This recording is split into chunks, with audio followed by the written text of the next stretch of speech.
Bago ko po basahin itong mensahe ko, gusto ko lang po sa inyong ipaalam na hanggang kaninang madaling araw po ay hindi ko po alam kung itutuloy ko po itong pagharap sa inyo.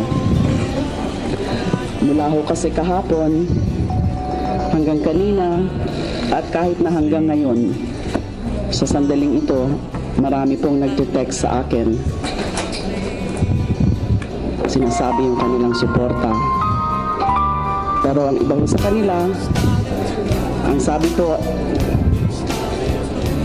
manahimik ka na lang, huwag mo na lang patulan para hindi na lumala, hindi na humaba. Meron naman po ang ibang nagsasabi na lumaban ka.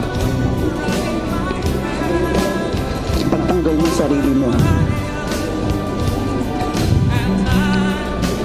Hindi po ako lalaban. Hindi ko po kayang labanan ang Pangulo.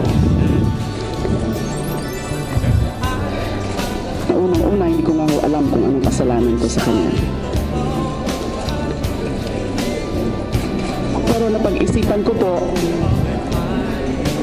na ano pa kaya ang mas lalala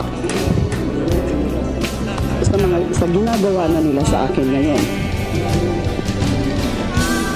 na sinira nila ang aking dangal at inalapastangan nila ang aking pagkababae.